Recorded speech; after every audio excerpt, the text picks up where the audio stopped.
Word before I have Sherry come up. And this is important, I think, for all of us. You see, Jesus, he confronts and denounces the church leaders of his day in this text. And he's confronting them for losing perspective.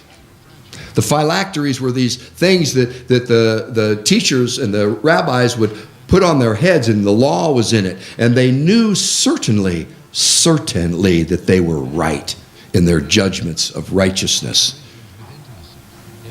And Jesus is confronting them, and he's saying, you're forgetting the whole point of all of this, which is the orphans, which is the widows, which are those who have no place to lay their head, those who are hungry, the least among us. That's the whole thing is about them.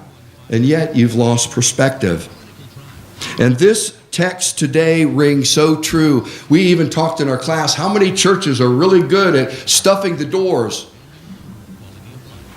But when it comes to stuffing the world with God's word, and I mean putting your body in places where people are getting fed, where people are learning, where people are getting food, where people are getting support. And that's what we're trying to do here as a new people.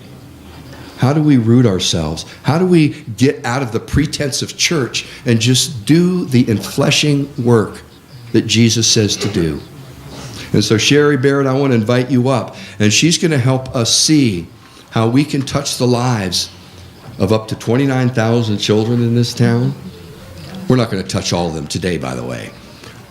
But we're going to find a way to make our way into the world so that some children and their families don't go hungry, that they have support, and in all things, we are doing God's love. Sherry? Thank you.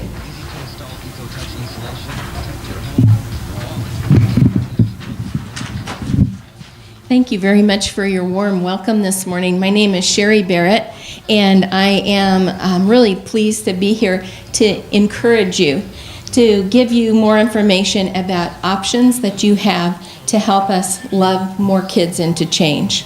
That change that I'm talking about is their success in school and their eventual graduation from high school. If you look at the data about the kids who are struggling in school and the kids who grow up and have struggles, there's a really definitive point at which their success turns around, and that's when they graduate from high school. So Communities in Schools is part of the nation's leading dropout prevention program. It's customized in every community. Don says that he knows our founding member, Ben Stuckert. He knows him well, and we really appreciate the early work that Ben did.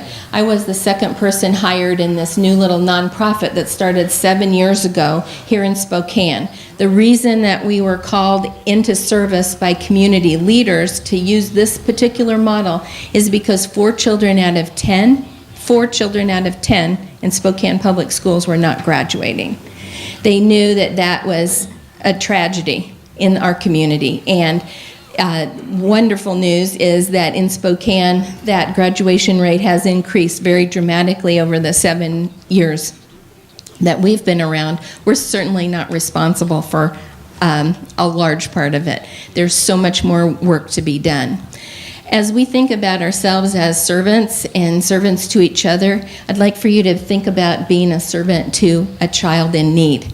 And as Red Hawk just referenced, 29,000 children in our county. Our county has 70,000 kids of school age. 29,000 of them are living in enough poverty that they qualify for free and or reduced lunch.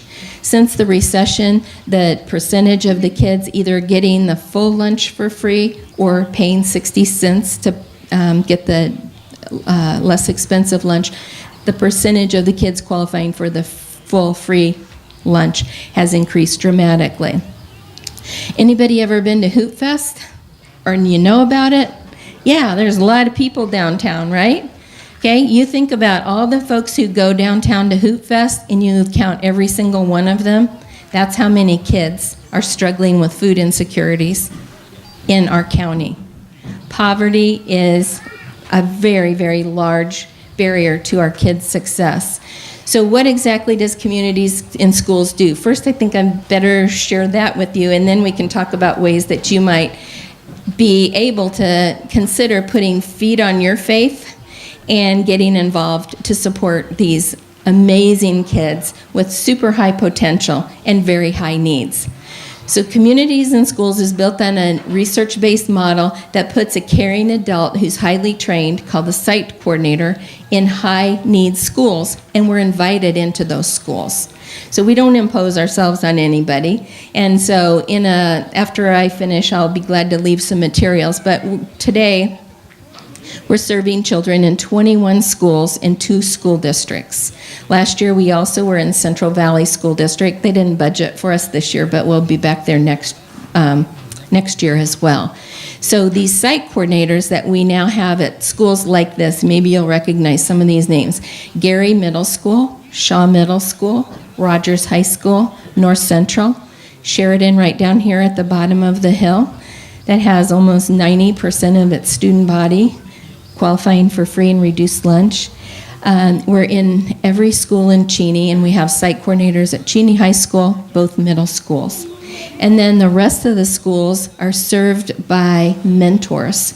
That's one thing I'm going to ask you to consider, is could you be a primetime mentor? We can work with your schedule. We can connect you. After you complete a required 2-hour training, we can connect you with a young person who's at risk of school failure. You're not going to be a tutor. Anybody scared about Common Core and how you might tutor somebody in algebra or geometry? That just makes me want to faint. But no, what we're asking people to do is to reach out and be a friend to a child who needs another caring adult in their life. That's what mentoring for us is about. The fancy words for it are we're encouraging social and emotional change. And I know that it works. I've seen the magic in that for the last 6 years. We didn't start it the first year, but once we got it going, we knew that it was an incredible intervention. What happened last year is that of all the children in elementary and middle school who we mentored, 82% of them made progress in reading and math. That's phenomenal. The risk factors that kids carry relate heavily to living in poverty, but we talk about them here in Spokane as the ABCs. And the ABCs stand for the A in attendance. If kids miss more than, if 15% of the school year, they're at risk. The B stands for behavior. So for little ones in elementary school, that might be being naughty enough to be sent to the principal's office frequently. And in middle school or high school, that's going to relate to suspensions or expulsions. The C in that ABCs, so we've got attendance, we've got behavior, and then the C is coursework. And that relates to their academic performance.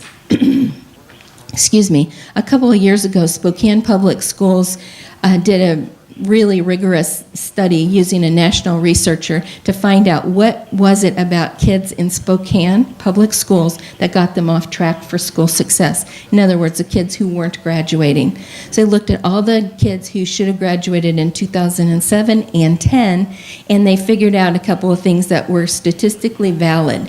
The one that shocks me still, and I will never forget the first time I heard this, is a child in 6th grade. We had some of them sitting around here this morning.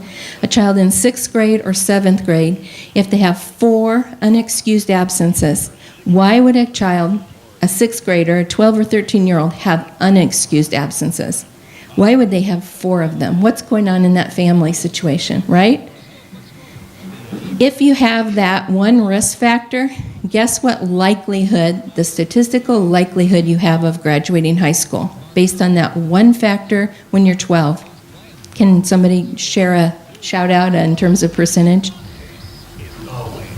Super low, 25%. Okay, so then you layer on if a child gets 1 F, they have about a 50% chance of graduating high school, and on and on and on. So what these magical people called site coordinators do in the schools is they have 2 big metrics to meet. Our site coordinators, some of them are certified teachers, some of them have degrees in sociology and psychology, we've had masters in social work people. So these people get to be embedded in the school culture enough to get referred 10% of the school population. So typically our site coordinators are working with 50 to 60 kids. These kids have risk factors in typically 2 or more of those domains: attendance, behavior, or coursework. The site coordinator gets to know those kids well enough to help them set goals to minimize these risk factors and build additional assets. Mentoring is one of those ways that we build those positive attributes, those positive assets for kids who are developmentally in some serious trouble. So that's one way that your congregation could get involved. First Presbyterian has adopted Roosevelt Elementary, and we probably have about 30 people mentoring there now from First Pres for years. Sheridan Elementary has been adopted by Life Center. They were our first model, and we brokered a faith community into the public school system, which is tricky business. And so, you know, the separation in church and state, we have to honor that, we have to respect that legally, and we've been able to navigate that really well. But who else besides people of faith who might do a better job? I don't think there are any better people to recruit into this mentoring. So Sheridan has been adopted by Life Center, and they provide typically around 60 mentors a week. People walk in that door to be with kids at lunchtime just to be their friend. 1 hour a week, that's the commitment. It's a big commitment. I'm not going to minimize that. To be someplace, to get out of work, to drive there, to be with a child 1 hour a week, that's a big commitment. But that's what begins to make change. I have seen children come up to the site coordinator, just grab onto them and look up in their eyes and say, "Is my mentor coming today? Is Sherry going to be here? Is Tim going to be here today?" I've seen them cry when the mentor doesn't show up. In addition to mentoring, we're really trying to look at the whole child. So we do provide academic resources for kids because that last piece of the ABCs, the coursework, means something, definitely. And so we connect kids with tutors and academic opportunities after school as well. The other thing that we do is we're really trying to resource the kids and their families with food. So down here at Sheridan, everybody know where I'm talking about, down at 5th and Freya? Well, our site coordinator now has access to a food pantry that was started by one of our mentors. He got people in his Bible study to each, put in maybe $100, $150. He bought chrome shelves from Costco, put them together, and we started buying food with some other money that his friends donated. So I don't have an ongoing supply for that kind of shelf-stable food down at Sheridan. We have those food pantries at 5 schools, and we don't have an ongoing supply, although we're really good partners with Second Harvest, and they give us some great shelf-stable food for some of them. In addition, our site coordinators have access to meals to go. We call them bites to go. And that costs communities and schools about $12 a month, and that provides 4 meals for a child who has high food insecurities. In other words, they do not know, they cannot count on the fact that there is going to be a meal for them over the weekend. Can you imagine that? So we distribute hundreds of those on Fridays discreetly, so it's not an embarrassment to the kids. I've had requests just this last week for 23 more of those, so we can feed more kids at Cheney High School and another Cheney Middle School and at Rogers High School as well. So we need help in that domain too, because that's one of the costs that we have for the middle and high school kids. So the other thing that you guys might be interested in doing is thinking about the clothing that your kids or grandkids outgrow, because we have clothing closets at each one of those 5 schools that I mentioned here in Spokane. And last year I was at the office down at, in our little, it used to be a supply closet, it's now our site coordinator's office at Sheridan, and it's cozy. I was at one end putting some food away, and this little guy, about 3rd grade, walks in, and our site coordinator handed him a pile of clothes. I don't know what his circumstances were in terms of why he needed more clothes. And so she said, could you please go in the bathroom and try these on to see what works? These are used clothes that we've washed, that are folded up, and we give them to this child. He comes back in the office, and he stands there, and he threw his shoulders back. He's got on jeans and a little rainbow stripe polo shirt, and he looks up at the site coordinator, and he said, do these look okay? And she said, yes, you look really sharp. And then he looked up at her again, and he said, do I have to give them back at the end of the day? So you can tell that that still breaks my heart that he would have such concern about us even being able to fulfill his needs for one day. In addition, we also broker in a dental hygienist into the schools so that kids can have their teeth cleaned and sealed regardless of their ability to pay. So that's been a pretty cool service. Ben Stuckert got that started initially, and it has proven to be so high impact for kids living in poverty. Gail Hecox owns a business called Tooth Savers. She started her business the same year we started, and now she serves kids in not only Spokane County, but other counties as well. She takes her mobile dental chair in there, and kids whose parents have said yes, that they could get their teeth cleaned and sealed, come to her for 20 minutes. The parent doesn't have to leave work, and the child doesn't miss very much class. Do I have 5 more minutes? Okay, all right. So we also had a board member named April, and she was a dental office manager in Cheney. She started something called Give Kids a Smile Week or Give Kids a Smile Day in Cheney. So what we do is, in addition to these dental screenings, we find out that there are kids with super, super terrible dental issues that their parents can't or haven't helped to address. And so 2 dentists do pro bono work for kids. So we go to their schools. We've helped the counselors have helped us identify them in Cheney. We take a school bus to each one of those schools. We take staff and volunteers to these 2 dental offices, and the kids camp out there for the day.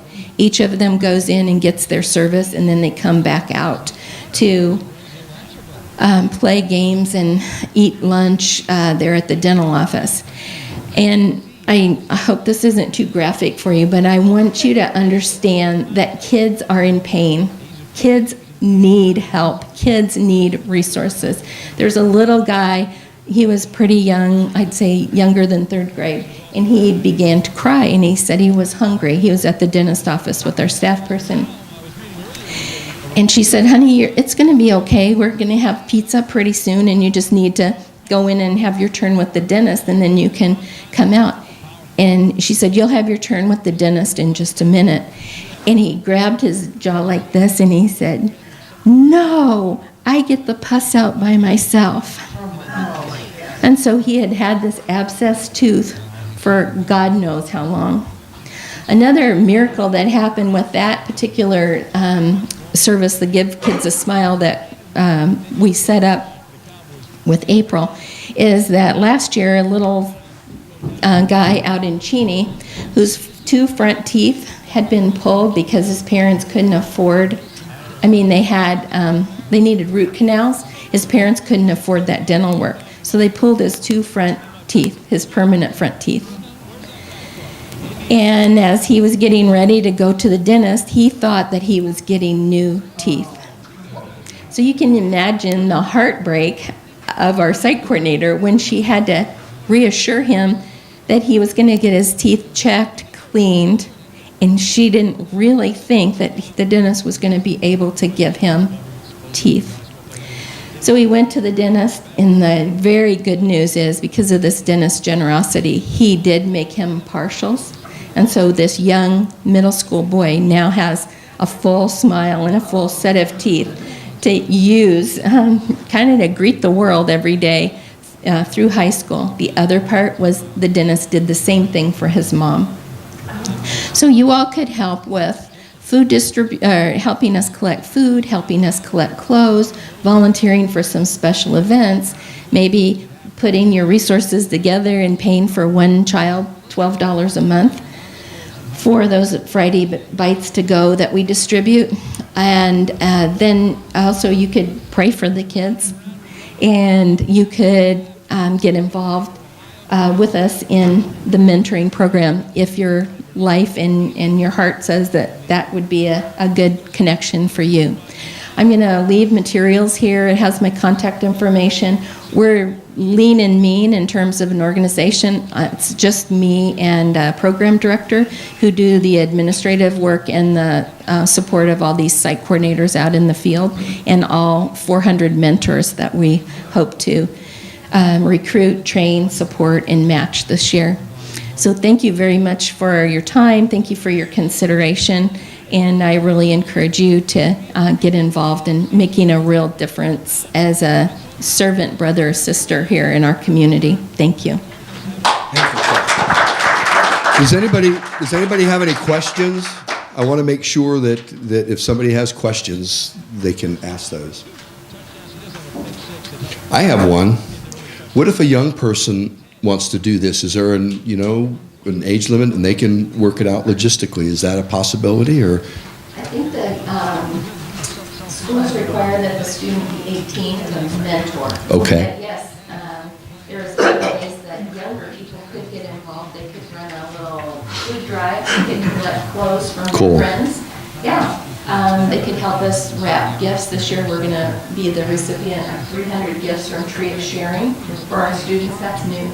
And so they can help with projects like that. So, yeah. Thank you very much, Sherry. Very much.